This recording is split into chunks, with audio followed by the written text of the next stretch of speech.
নমস্কার বন্ধুরা, আমি সহেলি অলৌকিক জোনের আসরে তোমাদের আরও একবার স্বাগত জানাচ্ছি। আজ ঘটনা পাঠিয়েছেন আবারও একবার মুনমুন কলকাতা থেকে। লিখছি আজ আরও একটা সত্য ঘটনা, প্রথমবার লিখছি। ঘটনাটা বেশ অনেক বছর আগের, ঘটেছিল ছোটবেলার বান্ধবীর মায়ের সাথে। ওর ডাক নাম ডিম্পি।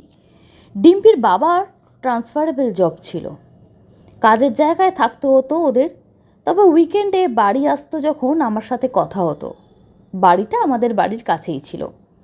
নতুন জায়গায় বদলি হয়ে ওরা একটা দোতলা বাড়ির একতলাটা ভাড়া নেয়।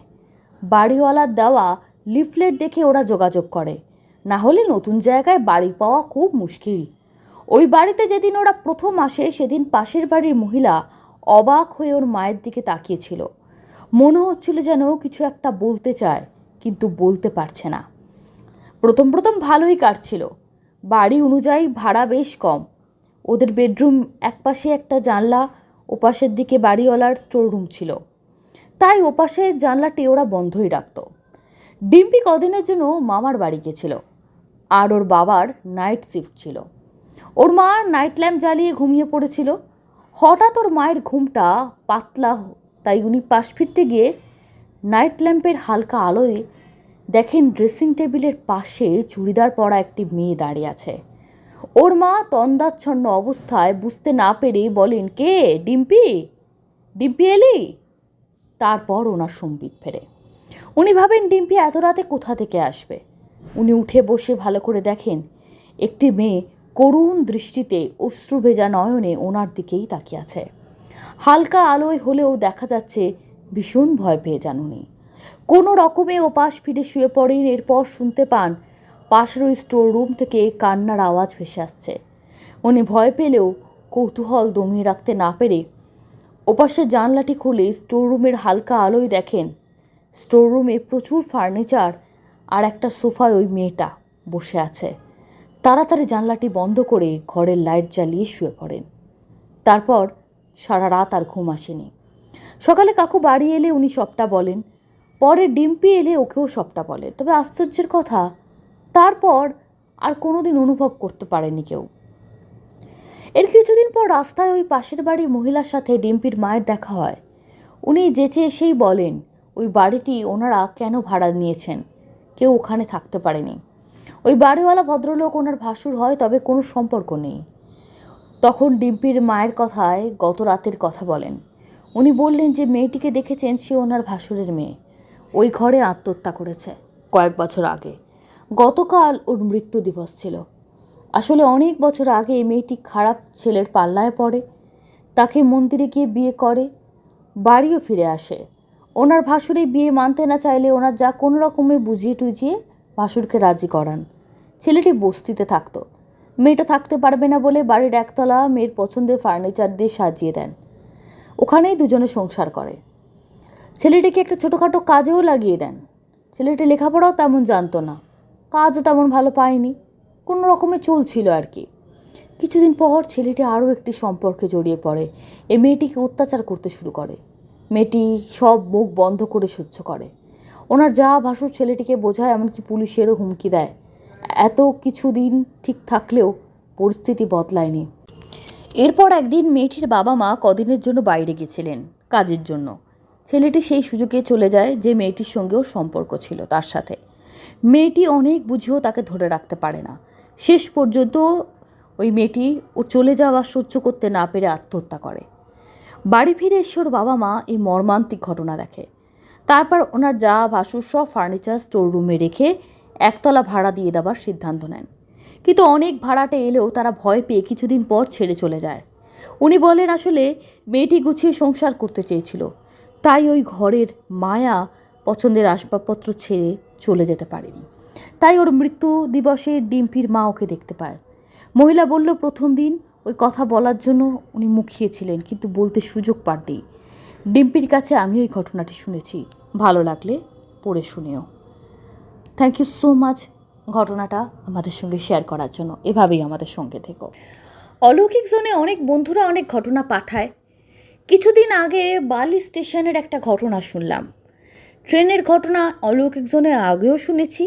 এই স্টেশনের ঘটনাটাতে অনেকে কমেন্টও করেছেন যে এরকম তো কখনো শুনিনি বা কিছু। তাহলে আজকে আমি একটা ঘটনা বলছি, আপনারা শুনুন। আমি শ্রীরামপুরে থাকি, শ্রীরামপুরের মেয়ে, আর ঘটনাটা শ্রীরামপুর স্টেশনের। যারা এই দিককার মানুষ তারা জানেন শ্রীরামপুর স্টেশন জনবহুল স্টেশনগুলোর মধ্যে অন্যতম। এত ভিড়ভাট্টা থাকে এবং এত বেশি এখানে দোকান বাজার, ঝাঁ চকচকে জীবনযাত্রা কল্পনার বাইরে। এটা কোনো শুনশান কোনো গ্রাম্য স্টেশন না। দিন রাত মানুষজন দৌড়চ্ছে তাদের জীবিকার সন্ধানে। ঘটনাটা বেশি দিন আগেকার না, 2023 সালের ঘটনা। আমি আর আমার মা মাসির বাড়ি যাচ্ছিলাম। স্টেশনে বসে আছি, হঠাৎই তখন মাসির বড় মেয়ের দেখাশোনা চলছিল। দিদির বর্তমানে বিয়ে হয়ে গেছে। তখন দেখাশোনা চলছিল, বিভিন্ন জায়গায় দিদির সম্বন্ধ হয়ে কেটে যাচ্ছিল। কিছু ব্যক্তিগত কারণ ছিল, সেগুলোর জন্য অনেকটা অসুবিধা হচ্ছিল। তো সেদিন পাত্রপক্ষ আসবে। মা প্রথমে ভেবেছিল প্রত্যেকবার যায়, এবার প্রথমে ওরা কথা সেরে নিক, আমরা পরের কথাটা কিছুটা এগোলে আমরা যাব। কারণ মেয়েটা বারবার সম্বন্ধ ভেঙে যায়, বিষয়টা দেখতে খুব একটা ভালো লাগে না। বলে রাখা ভালো, আমার সেই মাসির বাড়ি কিন্তু উত্তরপাড়া। শ্রীরামপুর থেকে উত্তরপাড়ার ডিস্টেন্স খুব বেশি না। এবার স্টেশনে বসে আছি, মা বসে বসে আমাকে বলছেন, ধুর এতটা সন্ধেবেলায় যাচ্ছি, কখন ফিরবো তার নেই ঠিক, দরকার নেই, আজকে রাত্রিটা থেকে আসবো। কারণ ওনারা যাবেন, কথাবার্তা বলবো, ওরা এসেছে হয়তো সবে, কথা বলবো, ওরা বেরোবে, তারপর আমরা পরে বেরোবো, অনেক রাত হয়ে যাবে। ঘড়িতে তখন প্রায় 7:30 বেজে 7:45 বাজতে যাচ্ছে। মা মনে মনে একটু বিরক্ত আছে, সারাদিন বাড়িতে একটু সমস্যা গেছে। মায়ের একদম শরীর দিচ্ছিল না। মা বলল, দিদিকে কতবার বললাম আজকে যাব না, উফ কথা তো শোনে না। বললাম তোরা এবারটা কথা বলে নে, কিছুটা কথা এগোলে আমরা যাব। সেই ডেকে পাঠালো তড়িঘড়ি। আসলে আমার মায়ের ওপর খুব বিশ্বাস করতেন মাসি। মা না লোকজন দেখলেই খুব চিনতে পারতেন। কথাবার্তার আঁচ শুনে মা খুব মানুষকে জাজ করতে পারতেন। এবং বর্তমানে দিদির যেখানে বিয়ে হয়েছে সেখানে আমার মাই প্রথম বলেন যে এখানে বিয়ে দে, মেয়ে একদম সুখে থাকবে, এরা সত্যি ভালো লোক। অনেকে থাকে ভালো হওয়ার অভিনয় করে, কিন্তু এরা সত্যি ভালো, সেটা মিলেও গেছে। কথাটা তা না। সেদিনকে নানা রকম মনের মধ্যে নানা রকম অশান্তি চলছিল। কেন বারবার কথাটা বলছি, কারণ আমাদের খুব ঠান্ডা মাথায় কোনো কাল্পনিক কিছু গল্প ভাবছিলাম আমরা মা মেয়ে, তা তো নয়। এবার আমি আর মা শ্রীরামপুর স্টেশনে বসে আছি, চতুর্দিকে লোক থিক থিক থিক থিক করছেন। একজন বয়স্ক লোক বইপত্র বিক্রি করেন, দেখবেন অনেকে বাচ্চাদের ছড়াছবির বই হাতে করে নিয়ে কিছু একটা ব্যাগে রাখেন, কিছুটা হাতে নিয়ে এদিক ওদিক দেখিয়ে দেখিয়ে নেন। কেউ নেয়, কেউ নেন না। একজন ভদ্রমহিলা ওনার হাত থেকে নিয়ে পঞ্জিকা দেখছিল। নিল কি নিল না জানি না। ট্রেন আসছে না, বসে আছি এদিক ওদিক যেমন মানুষ তাকাচ্ছি। এমন সময় দিদির ফোন এলো। ফোনেতে কথা বলতে বলতে দিদি বলল, ওনারা এসেছেন, কথাবার্তা বললেন, আমার সঙ্গে এক রাউন্ড কথা হয়ে গেছে, আমি এখন পাশের ঘরে বসে আছি, তোদের কতক্ষণ লাগবে রে? আমার মা বলেছেন তোরা এলে কথা টথা বলা হবে, তবু যতটা তাড়াতাড়ি সম্ভব চলে আয়। আমি দিদিকে বলছি যে দাঁড়া, ট্রেনটা আসতে দে, ট্রেন এসে গেলে তো উত্তরপাড়ায় নামতে বেশিক্ষণ লাগবে না। আর উত্তরপাড়া থেকে ওদের স্টেশন থেকে ওদের বাড়ি খুব বেশি দূর না, হেঁটেও যাওয়া যায়, রিক্সা বা টোটোর ব্যবস্থাও আছে। যাই হোক, এই সমস্ত কথাবার্তা বলতে দিদি বলল, একটা ভিডিও কল কর না। ভিডিও কলে কথা বলছি। আমি ভিডিও কলটা অন করেছি, দিদির সঙ্গে কথা বলছি। মেয়েদের যেমন কথাবার্তা থাকে, এই শাড়িটা পরেছিস, এবার একটু সাজতে পারতিস, একটু রেডি হয়েছি। মা পাশে বসেছিল, মাও একটু ওকে দেখলো। এবার কথা বলতে মা একটু পাশ থেকে উঠে ওদিকে এগিয়ে গিয়ে দেখতে গেছে যে ট্রেন এলো কি এলো না। সামনে অনেকে ভিড় করে দাঁড়িয়ে থাকে, তাদের সঙ্গে কথা বলবে। আমি কিন্তু সিটে বসেই আছি, মানে স্টেশনের যে বসার জায়গা থাকে। বসতে আমি নানা রকম এটা ওটা এলোমেলো কথা বলছিলাম। বলতে আমার ঠিক একটুখানি এগিয়ে গিয়ে পাশেই ভদ্রলোক যিনি ছড়াছবির বই বিক্রি করছিলেন, সিটে বসেননি, ওরা মেঝেতেই যেমন উবু হয়ে বসে থাকেন ওরমভাবে বসে আছেন, নিজের ঘামটা মুছছেন চুপ করে। আমি যখন স্টেশনটা দেখাচ্ছি, দেখ কত লোকের ভিড়, কী অবস্থা, এই এত লোক উঠবে মানে ভীষণ ভিড় হবে, জানি না আজকে কি কোনো ট্রেনের গণ্ডগোল ছিল, এরকম কথাবার্তা বলছি। একটা জিনিস আমি খেয়াল করলাম, যেহেতু আমার ক্যামেরা অন করা, ফ্রন্ট ক্যামেরা, আমার সামনে বা পাশে যে ভদ্রলোক বসে আছেন বই বিক্রি করছেন, তার ছবি উঠছে না, আমার ছবি উঠছে। আমার পাশ দিয়ে একজন মহিলা চলে গেল, তাকে দেখতে পাচ্ছি, এনাকে দেখতে পাওয়া যাচ্ছে না। আমি তাড়াতাড়ি করে না কিরম একটা অদ্ভুত আনক্যানি ফিল হলো, দিদিকে বললাম রাখছি, একটু পরে কথা বলবো, মনে হচ্ছে সিগন্যাল ডিস্টার্ব করছে, ফোনটা রেখে দিলাম। কিন্তু মনের মধ্যে বারবার ওনাকে দেখলাম বসে আছে তখনও। তারপর এটা ওটা মায়ের সঙ্গে কথা বলতে বলতে হঠাৎ খেয়াল করলাম কখন উনি চলে গেছেন। কি জানি কেন অদ্ভুত চিন্তা ভাবনা হচ্ছিল, মনের মধ্যেটা না খচখচ করছিল। মাকে বলতে পারলাম না, মা শুনলেই, মায়ের সারাদিন ওই যে বললাম নানা রকম পারিবারিক কিছু কথা কাটাকাটি এইসব চলেছে, মায়ের মাথা গরম আছে, মা সারাদিন ওইসব নিয়ে আলোচনা করছে পাশে বসে বসে, যাকে আমরা বলি গজগজ করা। এখন যদি আমি বলি যে বইওয়ালা লোকটার এরকম ক্যামেরায় ছবি উঠলো না বা এই জাতীয় কথাবার্তা, মা বোধহয় মাথায় একটা চাঁটি মেরে দেবে রাগেতে, বলবে যে এই সময় এসব আজে বাজে কথা বলা মানে মন হচ্ছে তোমার। এরকম পরিস্থিতি ছিল না যে কথাটা মাকে বলবো। শুধু মা বলছে কি হলো, ওরকম ভোমের মতো বসে আছিস কেন, কথা বলছি উত্তর দিচ্ছিস না। আমি হুঁ হ্যাঁ করে, তার মধ্যে ট্রেন চলে এলো, আমরা দিদির বাড়ি চলে যাই। ওখানে গিয়ে ওখানকার কথাবার্তা বলতে স্বাভাবিক, মনটা একটু চেঞ্জ হয়ে গেল। কথাবার্তা সমস্ত কিছু করার পর দেখলাম যে মোটামুটি সব কিছু ভালো। এবার তারা চলে যাবার পর কার কেমন লাগলো, তাদের আবার পরে কবে তারা আসবে ইত্যাদি ইত্যাদি কথাবার্তা চলছে। এইবার দিদিকে আমি একা পেলাম, বললাম আজকে তো রাত্রে তোদের বাড়িতে থেকে যাচ্ছি, কাল সকালে যাব। দিদি বলল হ্যাঁ আমি তো সকালে বেরোবো, একবারই একই ট্রেনে চলে যাব সবাই মিলে। বললো হ্যাঁ তাই হবে, রাত্রিটা বাবাকেও বলে দেওয়া হয়েছে যে আজকে আর রাত্রে ফিরছি না, খাবার টাবার করা আছে, বাবার খুব একটা প্রবলেম হবে না। অনেকক্ষণ এটা ওটা কথা বলার পর দিদিকে এবার সুযোগ পেয়ে জিজ্ঞেস করলো, আচ্ছা দিদি একটা কথা বলতো, তোকে যখন স্টেশনে বসে বসে আমি ফোন করছিলাম তুই আমাকে ভালোভাবে দেখতে পাচ্ছিলিস? বলে হ্যাঁ, মানে যেমন নেটওয়ার্ক ভালো থাকলে যেমন স্পষ্ট দেখা যায় তেমন তো? হ্যাঁ। কথাও তো শুনতে পাচ্ছিলিস? বলো হ্যাঁ। আমার পাশাপাশি যে লোকজন বসেছিল তাদেরকে দেখতে পাচ্ছিলি? বলছে হ্যাঁ। বলে তাহলে? বলছে আচ্ছা, আমার পাশে একজন বই বিক্রি করছিল, হাতে প্রচুর বই, প্লাস্টিকের বাচ্চাদের অ ক খ বই, নানা রকম বই টই যারা বিক্রি করে না, সেরকম একজন বসেছিল, তুই দেখতে পেয়েছিস? বলে না।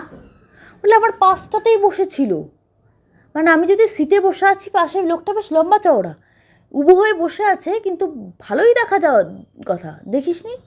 না আমি কিছু দেখিনি, কিছু খেয়াল করিনি। দূরে একটা লোক দাঁড়িয়ে পেপার পড়ছে, অনেকটা দূরে, আমার অনেকটা পেছন দিকে। বলে হ্যাঁ সেটাকে দেখেছি। বলে তাকে যদি দেখিস অতটা দূরে দাঁড়িয়ে আছে, আমার পাশে একটা লোক বসছিল, তুই দেখলি না? বলে না দেখতে পাইনি। কেন, কেউ ছিলই না তো, তোর পাশ দিয়ে তো অনেক লোক যাতায়াত করছিল, কই কোনো বইওয়ালা টইওয়ালা দেখিনি। কেন, কি হয়েছে? আর তখন তো বলবি। আমি কিছুক্ষণের জন্য চুপ করে গেলাম। তারপর আমি ওকে বললাম, আমি যখন ফ্রন্ট ক্যামেরা অন করেছিলাম, ছবি তুলছিলাম, আমার পাশে না মায়ের ছবি উঠলো, আরও স্বাভাবিক ক্যামেরা অন করা থাকলে তো সবারই ছবি উঠবে, ওই লোকটার না ছবি উঠছিল না। বলছে কি বলতে চাইছিস? বলছে ছবি উঠছে না, একটা মানুষের ছবি কেন উঠে না রে? তখন দিদি বলল যে কি জানি বাবা, অনেক সময় হয়তো তুই খেয়াল করিসনি বা অন্য কিছু হবে, কি জানি, এরকম কিছু বুঝতে পারছি না। তারপর নানা রকম এটা ওটা কথাবার্তা বলতে বলতে রাত্রেবেলা কখন আমরা দুই বোনে গল্প করতে করতে ঘুমিয়ে পড়েছি খেয়াল নেই। ঘুমটা ভেঙে গেল অদ্ভুত একটা স্বপ্নে দেখছি স্টেশনের মধ্যে আমি একা বসে আছি, আমার পাশে ওই বইওয়ালাটা বসে আছে, এবং স্বপ্নেতে দেখছি আমি বইওয়ালাটা যেন শূন্যে ভাসছে, মানে মেঝের সঙ্গে ওর শরীরের বেশ 1 হাত মতো দূরত্ব, দূর থেকে যাকে মনে হচ্ছে সে বসে আছে, সে আসলে বসেনি, সে শূন্যে ভাসছে। এবং কীরকম একটা অদ্ভুত ভয়, যেন মনে হচ্ছে চতুর্দিক থেকে একটা ঠান্ডা বরফের কি একটা আমার গলাটা চেপে ধরছে। আমি ভাবছি দূর এ তো স্বপ্ন দেখছি। তারপর ভাবছি না না স্বপ্ন না, এটা সত্যি দেখছি, স্বপ্ন দেখছি। করতে করতে যখন স্বপ্নটা ভাঙলো, বেশ জোরে কাশি এসে গেছে, গলায় কিছু আটকে গেলে যেমন আমরা অনেকক্ষণ কাশতে থাকি, কাশতে কাশতে ঘুম ভেঙে গেল। আমার পাশে শুয়েছিল দিদি, দিদিরও ঘুম ভেঙে গেছে, জল টল দিল। প্রশ্ন হচ্ছে যদি স্বপ্নই হয়, আমি নিজের গলার সাইডে যখন হাত দিচ্ছি, আমরা যখন কোথাও ব্যথা লাগলে বরফের সেঁক দিই, অনেকক্ষণ সেই জায়গাটা ঠান্ডা হয়ে থাকে।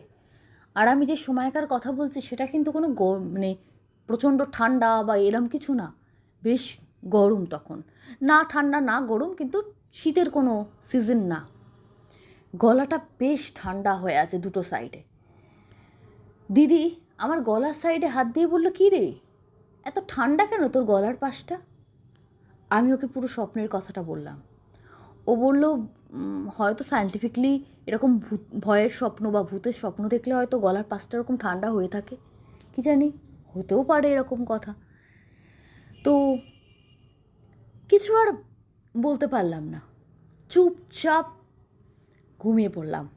অনেকক্ষণ ঘুম আসছিল না, কি জানি নানা রকম অদ্ভুত অদ্ভুত চিন্তা মাথার মধ্যে ঘুরছে, যেসব চিন্তার কোনো মাথা মুন্ডু নেই। এখন যদি বলি সেগুলো লোকে হয়তো হাসবে, কিন্তু গলার সাইড দুটোয় না ঠান্ডা শুয়ে ভাবটা না, একটা ঠান্ডা ব্যথা ব্যথা ভাবও ছিল। ভাবছিলাম বোধহয় এটা কোনো অসুখ করছে আমার, গলার দুটো পাশে এত ঠান্ডা ভাব কেন। তারপর 3-4 দিন কেটে গেছে। আস্তে আস্তে মানুষ যেমন, আমরা কোনো কিছু বেশিক্ষণ মনে রাখি না, আর জীবনে আমাদের প্রতি সময় নিজেদের সমস্যা কিছু না কিছু লেগেই থাকে। এইসব ছোটোখাটো জিনিস কতদিনই বা মনে রাখবো।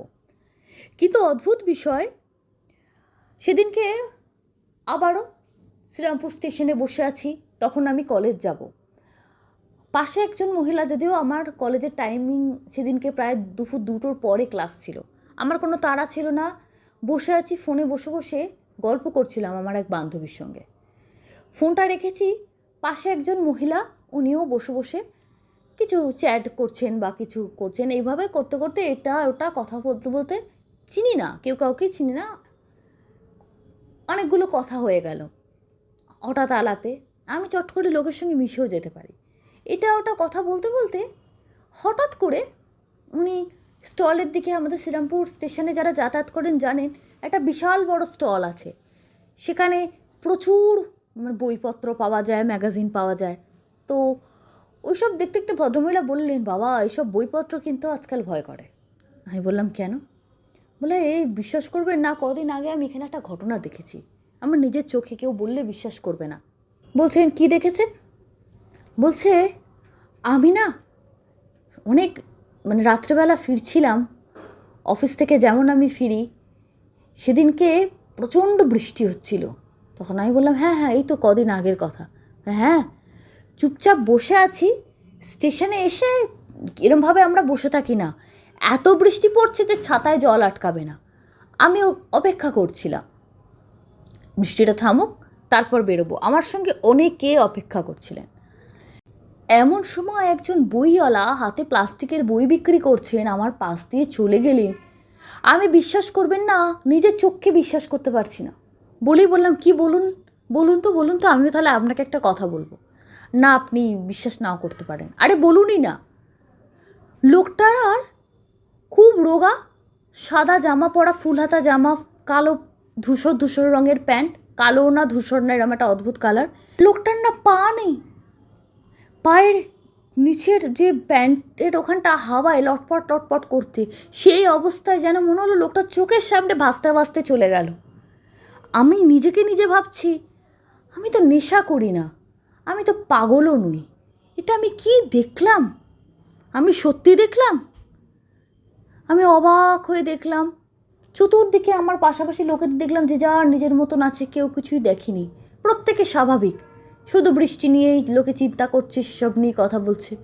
শুধু একজন ভদ্রলোক, মনে হলো ভিড়ের মধ্যে তিনি বোধহয় কিছু দেখেছেন, তার সঙ্গে আমার শুধু চোখাচোখি হলো। অনেক দূরে ভদ্রলোক বসে আছেন, তিনিও আমাকে চেনেন না, আমিও তাকে চিনি না, তার সঙ্গে চোখাচোখি হলো। তা চোখের ভাষায় যেটা বুঝতে পারলাম, আমি যা দেখেছি তিনিও তাই দেখেছেন। বাকি সমস্ত স্টেশনের এত লোক যে যার নিজের তালে ব্যস্ত, কেউ কিচ্ছু দেখেনি, শুধু আমরা দুজন দেখলাম। তখন আমি আমার কথাটা বলাতে বললাম, তাহলে দেখুন ওনাকেই দেখা যাচ্ছে। বলো খবর নেবো, জানেন এখানে এরকম বই বিক্রি করতে গিয়ে কেউ কোনো দুর্ঘটনায় পড়েছেন কিনা বা তেমন কিছু হয়েছেন কিনা। পরবর্তীকালে বাড়িতে এইটা জানার পর বাড়িতে এবার সবাইকে বলি, দিদিকে ফোন করে বলি, বাড়িতে এসে মাকে বলি, মা বলে কোথায়, সেদিন তো আমি তোর পাশে বসেছিলাম, আমি তো কোনো বইওয়ালাকে দেখিনি। এতগুলো কথা বলার এটাই কারণ, আগে স্টেশনের যে ঘটনায় অনেকে বলেন, অনেক স্টেশনের ঘটনাতে, যে এটা তো কমন জায়গা, আমরা তো ওখানে তাকে দেখিনি। তো সেদিনকে ভেবে দেখুন, আমার পাশে আমার মা বসেছিল, মা একবার উঠে যাচ্ছে, এসে বসছে আলাদা বিষয়, একটা জলজ্যান্ত লোক বইপত্র নিয়ে বসে আছে, যে কোনো মানুষের তার দিকে নজর যাবে। তাকে আমি দেখতে পেলাম, আমার মা আমার পাশে বসে বলছে না ওরম কোনো লোক ওখানে ছিল না, ওখান থেকে তো আমি ঘোরপাক খেলাম, কোথাও কোনো লোক ছিল না। আর বই যদি বিক্রি করে সে তো সবার কাছেই ঘুরে ঘুরে ঘুরে ঘুরে বিক্রি করবে, আর তেমন তো কোনো ভিড়ও ছিল না যে চোখে পড়বে না, তেমন কেউ ছিল না। আমি বলছি ছিল। মা বলছে যদি তেমনই মনে হয় যে ছবি উঠছে না, তুই জামা কাপড় ছেড়ে স্নান টান করে নিলি না কেন, ওই কাপড় জামা পরে ওদের সারা বাড়ি ঘুরলি কেন তুই? আমি বলছি আমি কী করে জানবো, এগুলো ভৌতিক ব্যাপার। মা বলছে সেদিনই তো বলতে হয়। মায়ের সঙ্গে আমার তক্কাতক্কি লেগে গেল। বললাম যে তুমি তো অন্য চিন্তায় ছিলে, বলতে গেলে হয়তো তুমি বিশ্বাস করতে না। মাও যেন একটা কিছু ভেবে সেদিন থমকে গেছিল। বাবাকে বলেছিলাম খোঁজ খবর নিও তো। বাবা স্টেশনে যাতায়াত করে খোঁজ খবর নিতে গিয়ে বললো না রিসেন্ট সেরকম কিছু শুনিনি। আর ওখানে যেসব স্টল ফল আছে তারা বলছে না আমি তেমন কিছু দেখিনি, এমনি টুকটাক এটা ওটা কথা তো প্রচলন থাকেই, আমরা কোনোদিন কিছু দেখিনি। তাহলে সব সময় একই জায়গায় তারা বিজনেস করছে ওই প্ল্যাটফর্মের ওপর, তারা কোনোদিন কিছু দেখতে পাচ্ছে না, আবার যারা দেখছে তারাই শুধুমাত্র দেখতে পাচ্ছে। সুতরাং এরকম ঘটনা হয়, কারোর বিশ্বাস অবিশ্বাসে সব কিছু নির্ভর করে না। এবার একটু বোকা বোকা শুনতে লাগবে, আমি ওই দিদিকে বলেছিলাম, দিদি সবাই যে বলে ওদের হাওয়া বাতাস লাগলে নাকি খুব শরীর খারাপ করে, আমার তো কিছু হয়নি। দিদি বললো দেখ হয়তো তোর ব্যাপারটা মনের ভুল ছিল। আমি বললাম ওই যে ভদ্রমহিলা বললেন, বলে ওগুলো হয়তো কাকতালীয় ছিল, না হলে তো ওইসব কিছু দেখলে খুব শরীর খারাপ করে, ওদের হাওয়া টাওয়া লাগলেও তো খুব খারাপ হয়, কিছু যখন হয়নি তাহলে তেমন কিছু হয়তো নয়। কিন্তু সত্যি সত্যি আমি অনেক দিন তারপরে কেটে গেছে, কোনো শরীর টরীর খারাপ কিছু হয়নি। তবে ওই রাতের যে স্বপ্নটা, ওই ঠান্ডা কিছু একটা গলায় চেপে ধরছে, ওটা বহুদিন আমি দেখেছিলাম, বহুদিন। তারপর কিচ্ছু করিনি, বাড়িতে যেমন মা পুজো পাঠ করে, মায়ের সঙ্গে সাধারণ সন্ধে দেওয়া পুজো পাঠ করা প্রতিদিনের, সেগুলো একটা সময় রেগুলার করতাম না। ওই পুজো পাঠ নিয়মিত করার পর আমার আস্তে আস্তে চলে গেল স্বপ্নটা। মা বলতো ঠাকুরের নাম কর আর কিচ্ছু হবে না, আর কোনো কিছু দরকার নেই।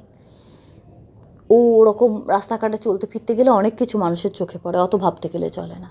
আমার মা এরকম মানসিকতার মানুষ, অবিশ্বাস বিশ্বাসের মাঝখানে অবস্থান করেন, যে যদি রেখে থেকেছো দেখেছো কী আছে, কি করা যাবে এখন, মানুষ ঘুরে বেড়াবে ভূত ঘুরবে না, অনেক সময় অতৃপ্ত আত্মা ঘুরে বেড়ায়, হতে পারে দেখেছো, তোমার রাশ হালকা, আমার রাশ ভারী, আমার চোখে কিছু পড়েনি। আমার বাবা সারা জীবন ওই স্টেশনে প্রচুর সময় কাটিয়েছেন, বন্ধুদের সঙ্গে গল্প করা ওই স্টেশনে। বাবা বলতে অনেক বাবাদের সময় নাকি ট্রেন বন্ধ থাকলে হেঁটে হেঁটে লাইন ধরে বাবা রাত্রেবেলা বাড়ি এসছে, কোনো দিন বাবার কিচ্ছু চোখে পড়েনি। আমাদেরই বাড়ির ঘটনা, সবাই সব কিছু দেখবে তার কোনো মাথার দিব্যি নেই। এটাই ছিল ওনার মেন বক্তব্য। আসলে উনি বলছেন আমি ঘটনাটা পাঠাতাম না, আমি জানি আমার ঘটনার মধ্যে ভৌতিক কিছু নেই, অনেকের হয়তো ভয়ও লাগবে না, কিন্তু অনেকে কমেন্ট করেন কই দেখিনি তো, বা আমাদের এখানে কিছু শুনিনি তো, সেটার উত্তরটা দেওয়ার জন্য ঘটনাটা বলে পাঠালাম, আর কিছু না। কেমন লাগলো বন্ধুরা অবশ্যই জানিও।